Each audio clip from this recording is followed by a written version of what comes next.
मैंने भी जाके लाल चौक में तिरंगा फहराया था। मैं सुन रहा था, मैंने सोचा देखिए हिंदुस्तान के प्रधानमंत्री को बात समझ नहीं आई। नरेंद्र मोदी जी ने बीजेपी के 15-20 लोगों के साथ जाकर लाल चौक पे तिरंगा फहराया। भारत छोड़ो यात्रा ने लाखों कश्मीरी युवाओं के हाथ से तिरंगा फहराया। प्रधानमंत्री को फर्क नहीं समझ आया। हमने हिंदुस्तान की भावना, इस झंडे की भावना जम्मू कश्मीर के युवाओं के अंदर डाल दी। आपने अपने झंडे की भावना जम्मू कश्मीर के युवाओं से छीन ली। यह फर्क है हम और आप में। यह जो झंडा है, यह जो तिरंगा है, यह दिल की भावना है, यह दिल के अंदर से आती है। हमने इस भावना को कश्मीर के युवाओं के दिल के अंदर जगाया। हमने उनसे नहीं कहा कि भैया तुम्हें तिरंगा लहराना है, तुम्हें तिरंगा उठा के चलना है। नहीं, किसी से नहीं कहा। अपने आप आए, हजारों लाखों आए और अपने हाथ में तिरंगा उठा के चले। क्यों चले? मैं आपको बताता हूं। कश्मीरी युवा ने मुझे कहा, मुझे कहता है राहुल जी आज मैं आपके साथ तिरंगा लिए चल रहा हूं। जानते हो क्यों? मैंने कहा क्यों? कहते क्योंकि आपने हम पर और मुझ पर भरोसा किया है। आपने अपना दिल हमारे लिए खोला है और हम अपना दिल आपके लिए खोलेंगे।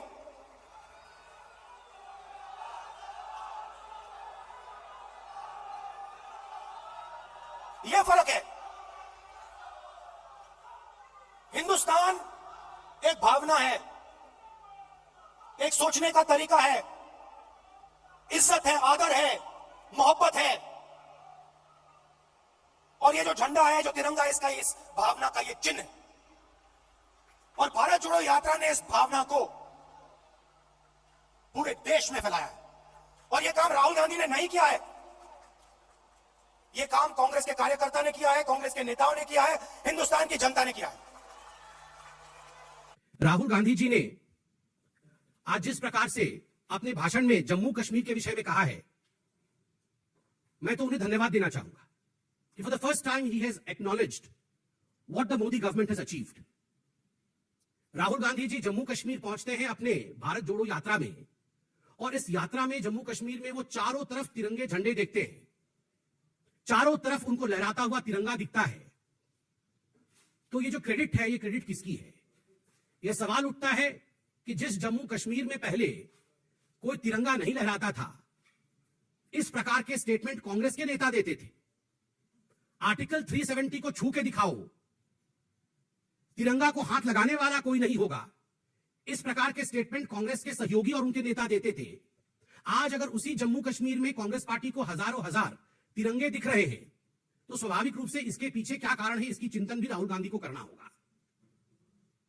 राहुल गांधी जी ने आज अपने भाषण में, अपने वक्तव्य में कहा कि terrorist infested Pulwama and terrorist infested places in Jammu Kashmir, Anantnag etcetera, वहां पर आज मैंने तिरंगा देखा। प्रश्न उठता है किसके कारण टेररिज्म वहां पनपा? What was the reason as to why? What was the policy as to why we had terrorism in these areas which Rahul Gandhi today acknowledged were terrorist infested areas? And what was the reason as to why these areas today are peaceful? These areas show unity. These areas bring about development. And that's the reason as to why people have taken up Tiranga. आज अगर लोगों ने तिरंगा अपने हाथ में उठाया हुआ है, अगर लाल चौक में तिरंगा है, इसके पीछे का कारण सुशासन जो आदरणीय प्रधानमंत्री नरेंद्र मोदी जी की सरकार ने जम्मू कश्मीर को दिया है, वह है।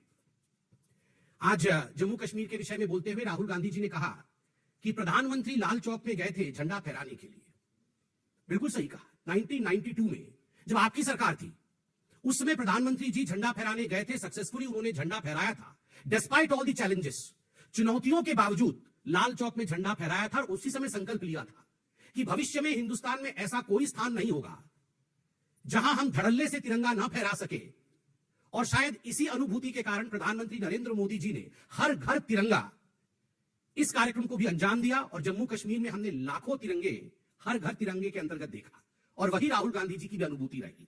तो कहीं ना कहीं उन्होंने धन्यवाद दिया है to the Narendra Modi government. सरकार की सोच के बारे में आज आपको बताना चाहता हूं। कुछ दिन पहले इंटरव्यू में एक मंत्री ने कहा कि चाइना की इकोनॉमी हिंदुस्तान की इकोनॉमी से बड़ी है, तो हम उनसे कैसे लड़ सकते हैं।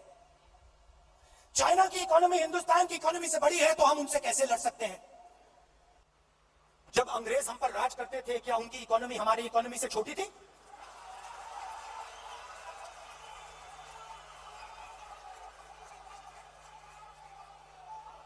लड़ाई, इसका मतलब जो आपसे शक्तिमान है उससे आप लड़ो ही मत, जो आपसे कमजोर है उसी से लड़ो। इसको कायरता कहा जाता है। सावरकर की विचारधारा, सावरकर की विचारधारा, अगर जो आपके सामने आपसे तगड़ा है, मजबूत है, तो उसके सामने अपना सिर झुका दो, मत्था टेक दो। हिंदुस्तान के मंत्री कह रहे हैं, हिंदुस्तान का मंत्री चाइना से कह रहा है कि आपकी इकोनॉमी हमसे बड़ी है, तो हम आपके सामने खड़े नहीं हो सकते हैं। इसको क्या नेशनलिज्म कहते हैं? इसको देशभक्ति कहते हैं क्या? ये कौन सी देशभक्ति है? ये कौन सी देशभक्ति है? जो आपसे कमजोर है उसको आप मारो, और जो आपसे मजबूत है उसके सामने आप झुक जाओ। चाइना के विषय में राहुल गांधी जी ने कहा, मुझे तो आश्चर्य लगता है। राहुल गांधी जी ने कहा कि कमजोर देशों को मारना और शक्तिशाली देशों के आगे झुक जाना। The first clarification that Bharatiya Janata party would demand out of Congress party is, ये कमजोर देश ऐसे कौन है जिनको भारतीय जनता पार्टी की सरकार मार रही है? क्या वो पाकिस्तान को कमजोर देश मानते हैं? It's a terrorist state. Pakistan had sent terrorist to India, unleashed mayhem in India. Pakistan ने आतंकवाद को भारतवर्ष में प्रवेश करने का मौका दिया और जम्मू कश्मीर में अशांत वातावरण पैदा करने के लिए अगर कोई जिम्मेदार था तो वो पाकिस्तान है। इसलिए यह कहना कि कमजोर देशों को मारना, यह मानसिकता दिखाता है राहुल गांधी और कांग्रेस पार्टी का कि क्या कारण रहा है कांग्रेस पार्टी का। उन्होंने पीछे भी in the यस्टर months and years उन्होंने सर्जिकल स्ट्राइक और एयर स्ट्राइक के विरोध में कहा था, और आज भी कहा कि कमजोर देशों को मारना।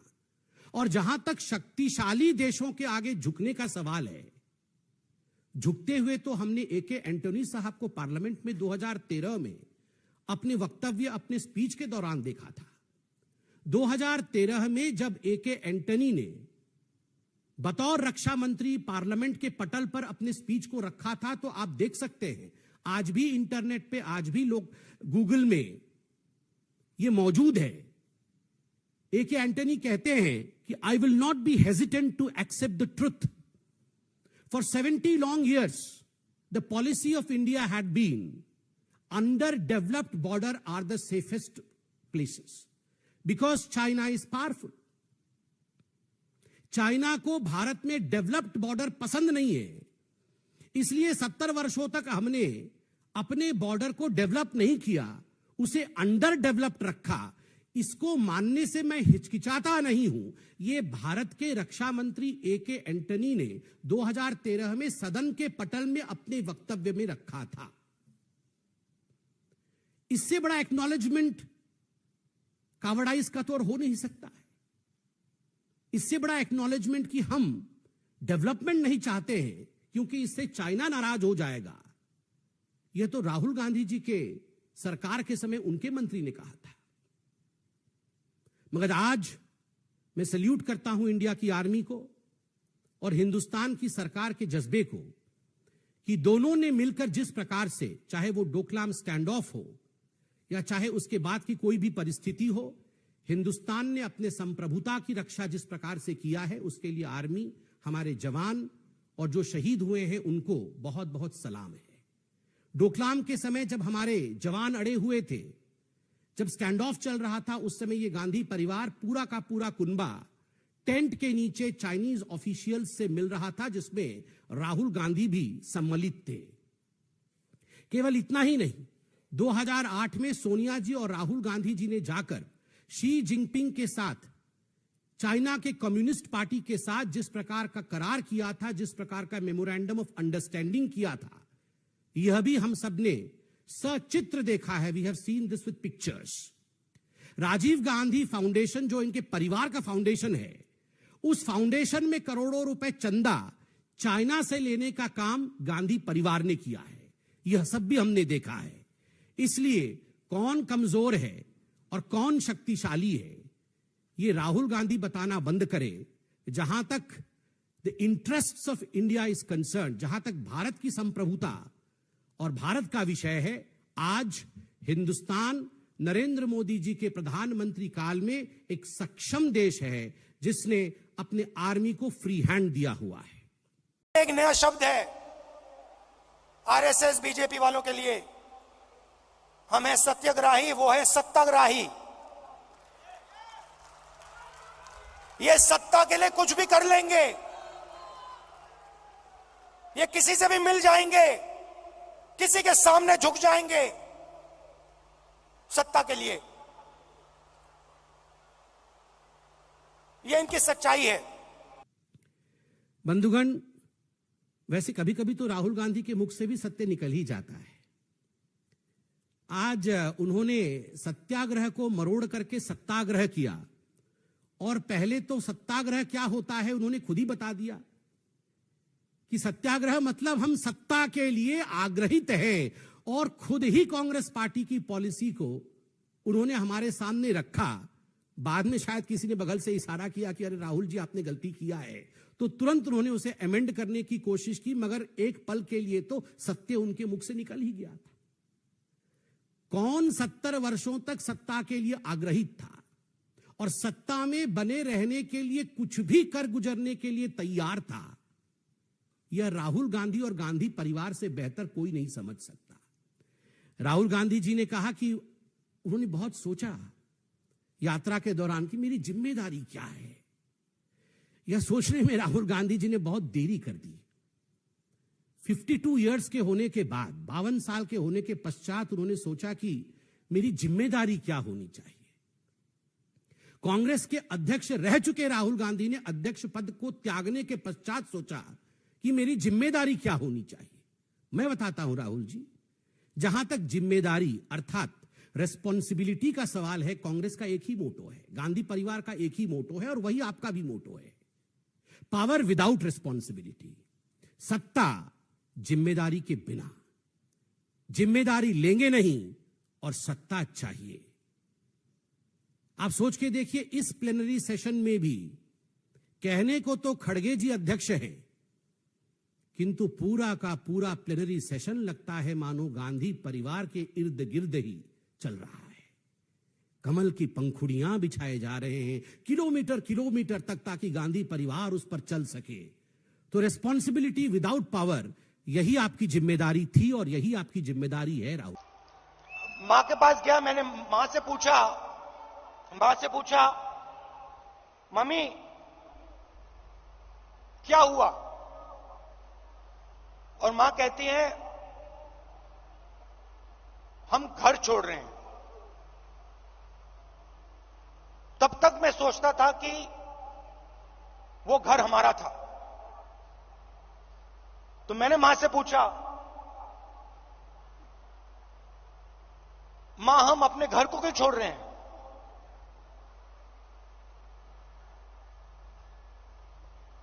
और पहली बार मां ने मुझे बताया कि राहुल ये हमारा घर नहीं है, ये सरकार का घर है, और अब हमें यहां से जाना है।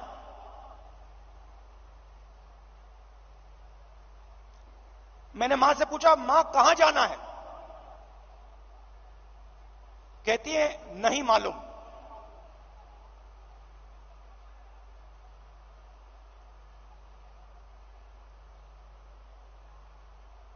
नहीं मालूम कहां जाना है। मैं हैरान हो गया। मैंने सोचा था कि वो हमारा घर था।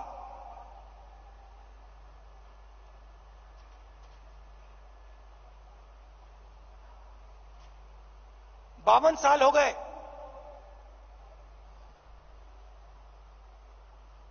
मेरे पास घर नहीं है, आज तक घर नहीं है।